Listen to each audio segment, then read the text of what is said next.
Hello દોસ્તો, નમસ્કાર મિત્રો. કોઈકે સાચું જ કહ્યું છે કે આપણી જોડે કોઈ પણ વસ્તુ સરળતાથી મળી જાય તો એની આપણને ક્યારેય કદર હોતી નથી, અથવા કુદરતે આપણને જે આપ્યું છે એની પણ આપણને ક્યારેય કદર હોતી નથી.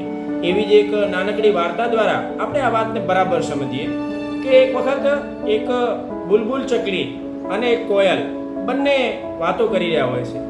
એમાં બુલબુલ ચકલીને કોયલ કહે છે કે મને ભગવાને કેવો રંગ આપ્યો છે, આ રંગથી હું બિલકુલ ખુશ નથી. ત્યારે બુલબુલ ચકલી સરસ મજાનું એને વાક્ય કહે છે કે કુદરતે આપણને જે આપ્યું હોય એની આપણને ક્યારેય ખુશી નથી હોતી. તને કુદરતે કેવો મીઠો અવાજ આપ્યો છે, લોકો તારા અવાજને સાંભળવા માટે તરસે છે.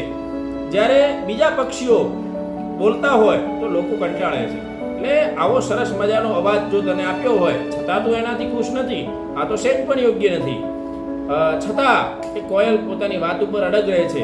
એ કહે છે કે બીજા બધા ઘણા બધા પક્ષીઓને જુઓ, એ કેવા સરસ મજાના દેખાય છે, અને મને કુદરતે આવો બ્લેક કલર આપ્યો છે જેનાથી હું બિલકુલ ખુશ નથી. બુલબુલ ફરી એને સમજાવવાનો પ્રયત્ન કરે છે પણ એ માનવા તૈયાર નથી.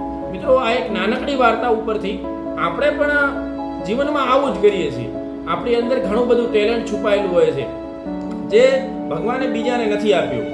આપણને એક સામાન્ય વસ્તુ ના મળે તો એનો આપણને રંજ રહે છે.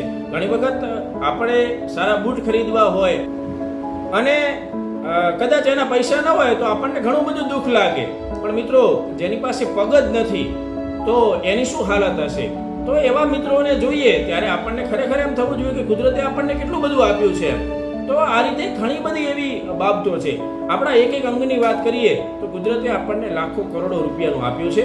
એનાથી આપણે આત્મસંતોષ માનવો જોઈએ, નહીં કે બીજાનો જોઈને ઈર્ષા કરવી જોઈએ કે બીજાના દેખાવમાં આવી જઈ અને આપણે પોતાના જોડે જે છે એનું મહત્વ આપણે સમજી શકતા નથી.